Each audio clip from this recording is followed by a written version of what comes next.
In this week's episode, Gargoyle goes to the birds. So for those of you that know us, you likely know that neither one of us is really a bird watcher. I mean, to me, I classify birds as birds, sometimes chickens, but that's about as far as I go. But not this week. We see boobies, boobies, boobies, and first time for the crew, albatross. So, check it out.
Puerto Ayora on Santa Cruz Island, and we are in the anchorage. The anchorage is fairly open. Every anchorage actually here in the Galapagos is open to the south because originally the Galapagos were settled. The south side is where the rain falls, so that's where all the villages were established. So they're not very good though for anchorages because of the southern swell that we get. So obviously we are rocking and rolling, as you can probably see. Not our favorite anchorage, although it's been a fun stay here. Need to have a stern anchor out to keep your bow into the swell as the wind does swirl a bit. So we're just waiting for our port captain to come out with our paperwork, and we'll be pulling up shortly to head out to San Cristobal Island. With Javier's assistance, the checkout in Santa Cruz was quiet and efficient. A few questions from the port captain and we had our internal Zarpe in hand. Although we had to separate Samantha from her newfound friend, and she was not happy about it. She talks a lot. She's very talkative. Some assistance with our stern anchor from the crew and the water taxi, and now we are on our way. The trip should be a quick one, 45 nautical miles to San Cristobal, and with a 9 a.m. departure, we should be there by 6 p.m. Pending the wind forecast and currents, of course. After pulling out the sails, we noticed this wee little hole in our genoa. Looks like our furler foil has come apart and damaged the luff of our sail. For now, we'll put a couple reefs in and hope the wind is strong enough to push us to San Cristobal. How are we doing, Captain Nash? We are doing very well. We've got 14, 15 knots of apparent wind at 55 degrees. We're cruising along at 7 knots, and we are probably 37 miles away from our destination, which is Wreck Bay on San Cristobal. Cruising. Nice sunny day, making water. So how about giving us an update there, Captain Nash? 25 nautical miles away. We're 40 degrees to the wind because we're trying to get to San Cristobal. And we have 18 knots of wind. We're going to beat our brains out today. So we're pinched up pretty good here, but we're making good progress. Unfortunately, we did not make it before sunset. Our reduced genoa and, of course, the currents were not in our favor. We have talked about currents quite a bit in our videos, and here's a snapshot at how they are around the islands. As you can see, with the tides, they can easily reduce your speed by 2 to 3 knots. So we are back and anchored in Wreck Bay here on San Cristobal. Unfortunately, we had some delays departing, and that put us in here after dark. We came in, and I'm focused on Galapagos sky here. We came in and we're coming around her bow to clear, as you can see, we've got quite a few of these charter boats. We decided to come around her bow, and Carla called called a crash stop and then a hard port, and we came across the stern of Galapagos Sky. And what had happened was this boat that you see over here was sinking and had sunk right out in this area in front of Galapagos Sky. So this morning the Coast Guard has moved it over. We just learned that this is a drug running boat that was captured by the frigate that you see over here. They brought it into here and anchored it, and then something happened to cause it to sink. So they're still trying to determine the cause of the sinking. We have a stubborn sea lion, so we're gonna try to splash him away. Just don't pour it right on him, pour it beside him. Okay. There you go. That's our sea lion removal trick. Just a little water on the deck next to him. Don't seem to like that. Sorry, buddy. Carla, I see you're up early this morning. Unfortunately. Unfortunately. What are you doing out of bed at 5:45 in the morning? This morning we're going to get on a boat. We're going to go to the island.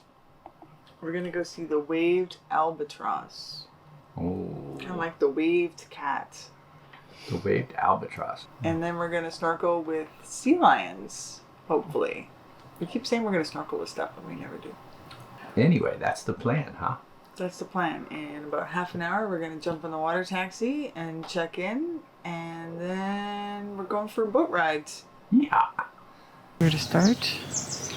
We're here at Brook Bay Diving Center. We're the only people here. Everybody else is late.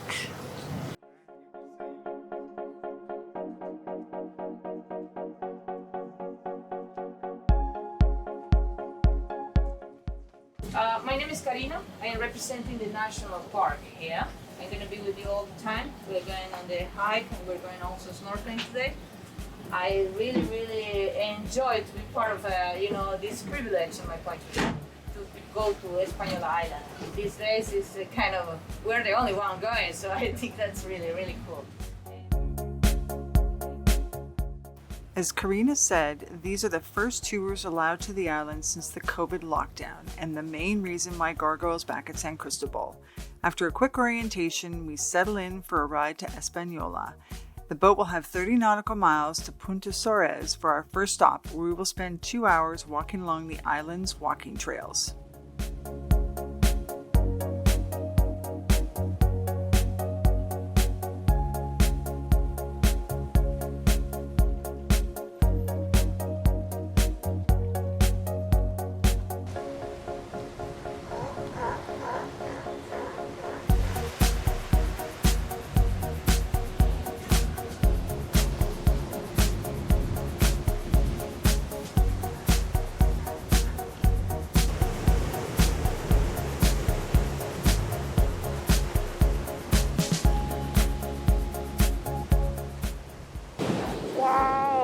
Did you get a picture of that? Yeah.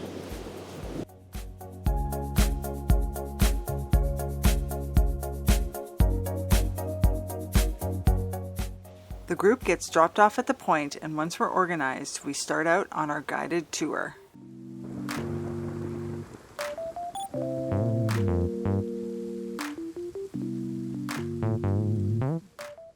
Española Island is the southernmost island of the archipelago. The island is about 4 million years old and one of the oldest of this group.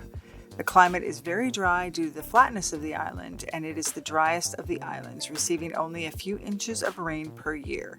Its main attraction is the Waved Albatross and the mating dances of the blue-footed boobies on the island, so we're off to take in some bird watching.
The marine iguanas here have a distinctive red color to their skin due to the algae native to the coast.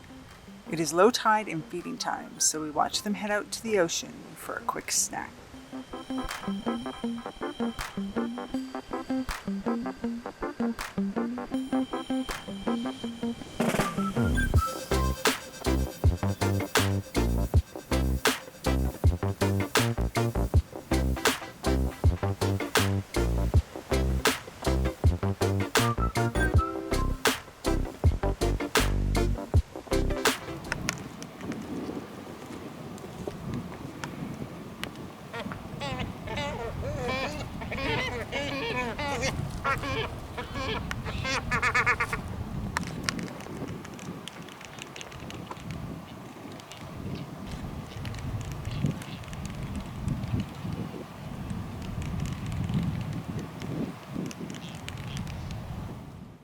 We watch the continuation of the Waved Albatross mating dance.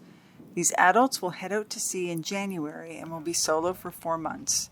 This dance helps them identify their mate when they return back to the island in April.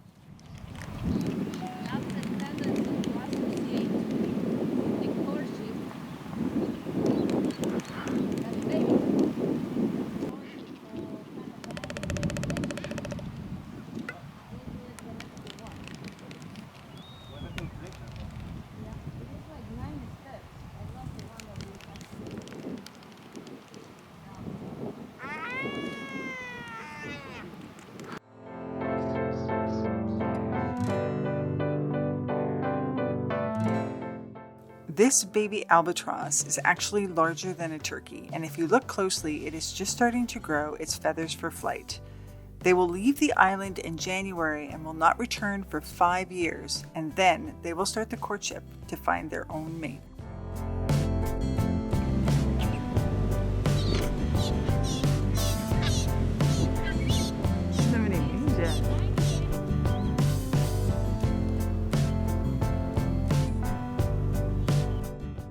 Now it's time to hike back to the bay and head to our next destination.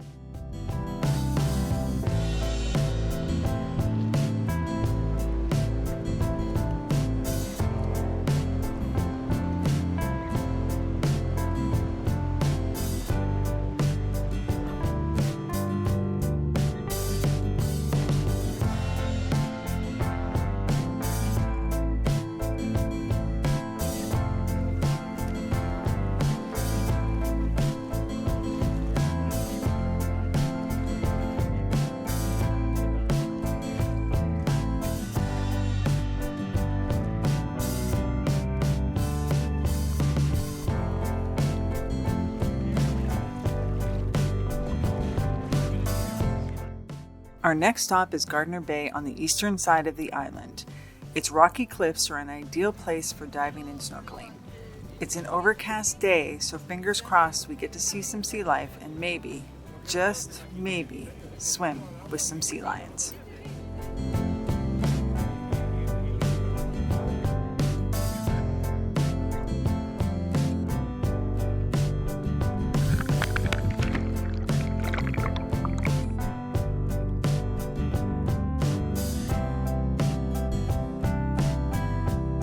There was not too much activity in the water, so we said hello to the sea turtles, then headed back to the boat.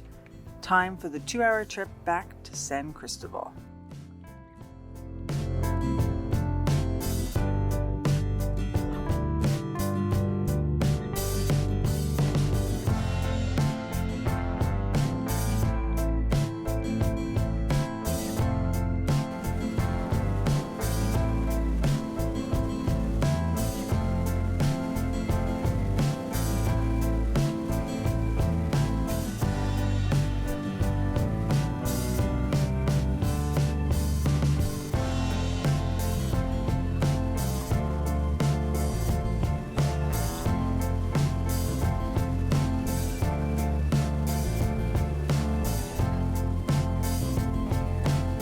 Wow, it has been an incredible 6 weeks here in the Galapagos Islands.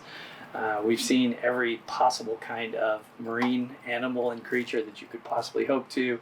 We've eaten at some fabulous restaurants, and we've met the most unbelievable people.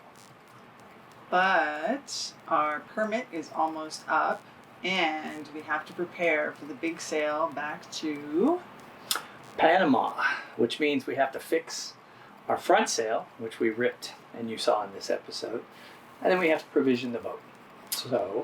and get Gargoyle ready. So stay tuned. We're almost back to Central America. Thanks for watching. Go shit on somebody else's boat. Again, we're recording. We're going to... Where are we going? Española, perhaps? What are we going to see on Espanola? We're going to Espanola. Espanola? Española. Española. We are going to Espanola Island. Espanola? Espanola Island again. I was recording that as an outtake, but then you decided to shovel food in your mouth. And we have video of fishes. Fishes. What? Huh? What? Birds. Birds.